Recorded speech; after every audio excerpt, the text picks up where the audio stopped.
Any updates on Charlie? Charlie had facial surgery successfully, so he's doing good. He's recovering right now at home, and we still don't know how long he's going to be out for. Well, there's the update on Charlie McAvoy. Tweets that are out here. I hope he's okay. That was brutal to watch. It was brutal to watch. You never want to see someone get hit in the face with a puck. But crazy to me that youth hockey players wear cages, but NHL players think they can get away with half shields. Now, come on. You think he's trying to get away with these things? Come on now. This is what I don't agree with. Real men don't wear cages, Joe. That's what they say. I do think it's maybe something to consider for him at some point. But just, is it fair to say that, please tell me if this is fair, is it fair to say Charlie McAvoy is injury prone, considering not off taking a puck to the face? That's what I was going to say. Again, that's not injury prone. Do I have to remind you of what? It's not like, oh, he's got a persistent quad. Oh, the hammy's a problem. Yeah, he took a puck to the face. Exhibition games, he's getting hurt. Like, how many more times can we just watch Charlie McAvoy miss games for the Bruins? I am yelling. It's bright. It's early in the morning. You can yell all you want. I just can't believe you're attacking a guy for taking a puck to the face.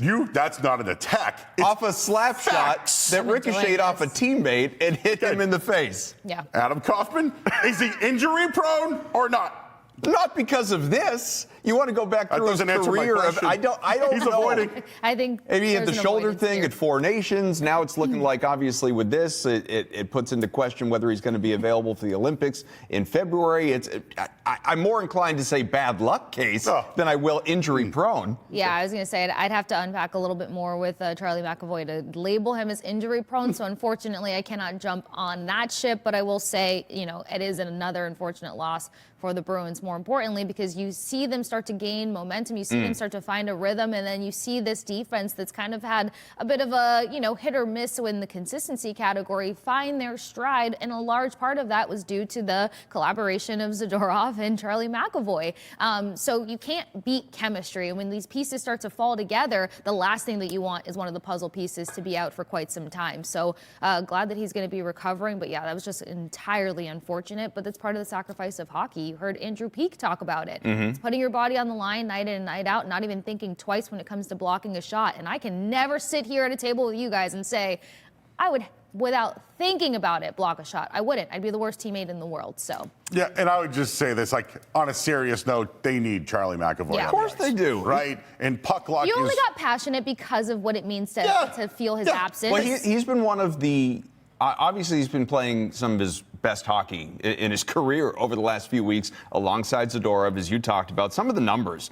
Boston's outscored teams 5-2 on 5-on-5 play during their little bit more than 130 minutes together. So that tandem has locked down 5-on-5. McAvoy, obviously, with his 14 points, all assists, to lead all B's defensemen, 19 games, leads the team in time on ice, about 24 minutes per game. Quarterback's the top power play unit, as we talk all the time, a great penalty killer. He is crucial to this team's success. We talked how much going into the season, Kasey, did we talk about, boy, the importance of staying healthy, but especially on the blue line. Yeah. They were without him so much last year because of that injury at the Four Nations. Yeah. They were without, obviously, Hampus Lindholm was back, a couple assists in that game last night.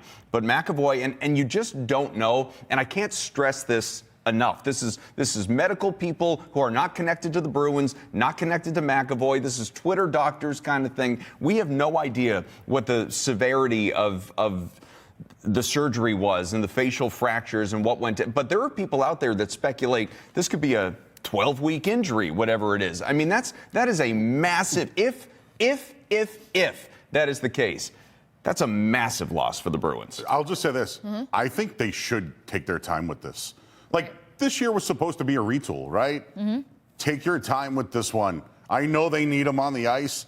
I would really take your time with this one and just see what else you can get, who emerges. I still think they should keep Seller in mind to add, but if he's going to miss serious time, really take your time. If I'm not trying to push back, but like what What are you taking your time with? Well, it's a retool. No, but this is a retool. Yeah, but they're playing better than anyone possibly could have expected. They're second in the Atlantic Division. I think what's tough is that it's a unique season with the Olympics being back in play. And while you don't want the Olympics to overshadow what you need to do for your club, at the end of the day, this is where these guys get that next level of acknowledgement on their career and on their capability. So in the forefront of a lot of guys' minds, whether they admit it or not, they want to be ready for this Olympic roster. And so therefore not rushing him back is also going to have to play in tandem to like his availability to play for USA. They have to protect him from himself. But I don't know what we're protecting. Like if you're talking about the Boston, just give me a sec. If you're talking about the Boston Celtics and playing for,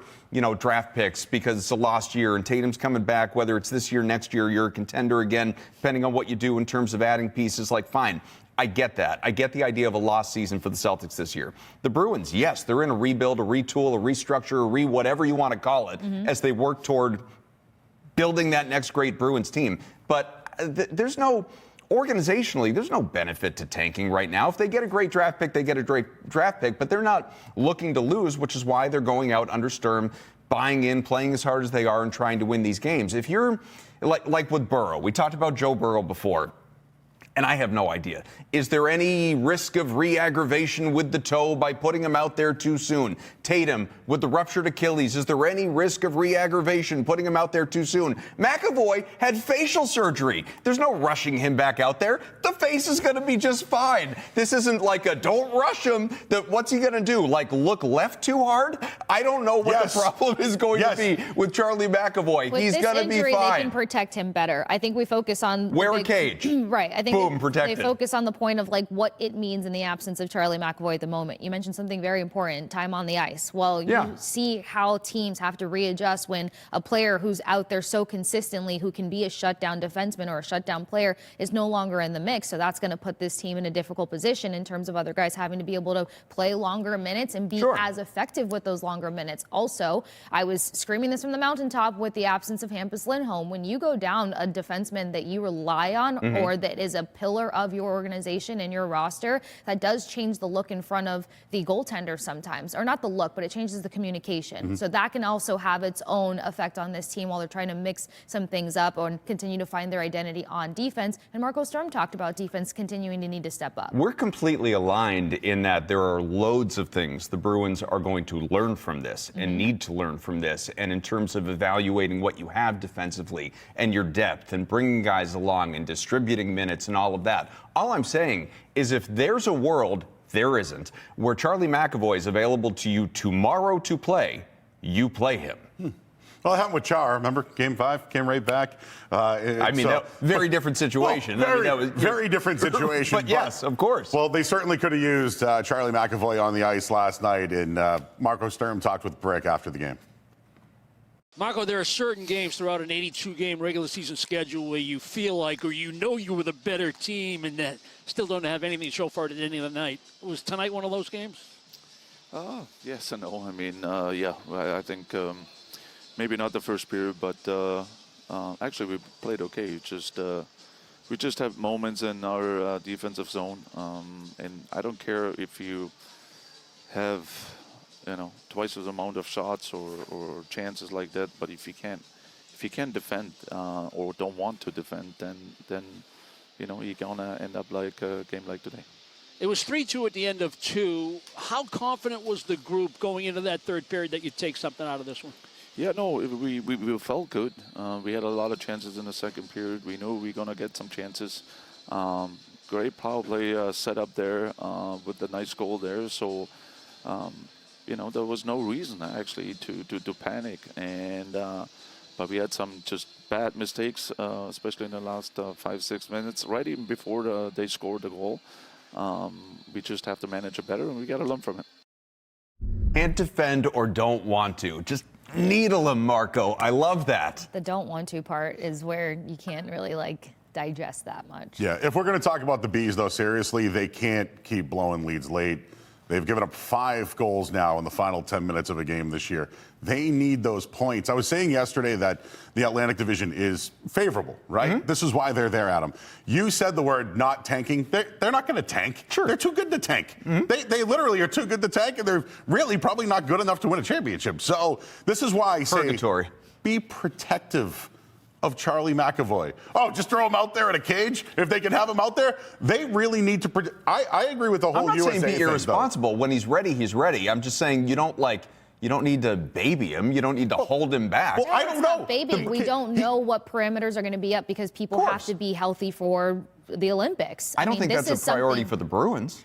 It's not a priority for the Bruins, but it is something that matters to the players. You've heard players talk in the offseason about how they want to make their stats count opening up this season because they're trying to declare a spot on the Olympics. So yeah, your priority is your organization, but at the end of the day, when you hang up your skates, you want to know that you were able to represent your country at one part. And you've got a lot of guys who have a chip on their shoulder because of the Olympic opportunity that they missed or that was taken away from them. That was a large conversation and a rift in the NHL just a few years back. And then you get COVID thrown in the mix. So it's there. I think it'd be naive of us to not think that this is something that is in the frame of mind for players, but no, they cannot prioritize it because right now they have to be present for their teams. But to a degree, you're talking about 2 weeks, almost 3 weeks of a season being put on hold. Right. We don't know the condition these guys are going to come back in. There's just a lot of different guidelines that are playing effect to this particular NHL season. But that last part that you said is exactly the point. You think the Bruins, and I know the Olympics are very different than the Four Nations, but you think the Bruins are happy with the way their season kind of torpedoed last year off of McAvoy getting hurt at the Four Nations? Do you think they're happy with him getting hurt at the Four Nations and whatever happened behind the scenes there? But that's what I'm saying. Like, the Olympics are incredibly important and prideful, and I fully appreciate what it means to the players, honestly, more so the players themselves than it even means, like, to the country. But to organizations, like, that's the priority. If you're the Bruins, your priority is the Bruins. It's not whether or not McAvoy is good to go for the Olympics. Like, I could give a damn if I'm in the Bruins front office. And I say that knowing, like, Sweeney and Neely and these guys, like, they're former players, great players. They recognize the importance of celebrating your country and playing on that stage and all of these things. I just think the bottom line internally is win. Our players need to be ready to help us. Yep. I still look at the team as not championship potential, and they should always try to upgrade the roster. And I think that Charlie McAvoy being on that roster, they need to protect that asset for the future. I mean, the bottom line is if you send a banged-up player to the Olympics where he can get more banged up because everything is on a progressive, more rushed level, then you're looking at getting a player back at, 60%? So you still do have to be mindful to what this healing journey is going to mean ahead of February, because February is closer than we think, and it is going to matter. They are fun to watch, though, right? Down They 3-1. fight. They always fight. Morgan Geeky is turning into a superstar. 14 goals. Where's he at now? What's that? He's tied 14 goals. He's tied for the league lead. With like the big names, right? Like a Draisaitl. Draisaitl, exactly. He's got more goals in the McKinnon. NHL than anybody going back to, I think January 1st, like this calendar year of 2025. He leads the NHL in goals. He has been incredible. And for anyone that, we said it going into the year, Kasey. We're looking at him, 33 goals. Can he replicate that? No way in hell he's going to shoot 22% again. He's shooting damn near 30% right now. He's a stud, and people are waiting for the bubble to burst. And if you're not a believer at this point in time that it's not going to, I don't know what else you need to see. Yeah. What I appreciate is that he's also a huge factor for the power play taking a step in the right direction. 2 power play goals last night to try to put them back in position. But at least, they're in a position where they need to test and see where their depth lies, and they're going to get a big test with the LA Kings coming up on Friday. So we'll see. Korpisalo was good last night as well. But yeah, tough luck loss. A lot of talk about who gets the credit. We'll take a look at the Red Sox on the other side. Does Craig Breslow get enough credit? We'll hear from Alex Cora. We'll have more coming up next on Boston Has Entered the Chat.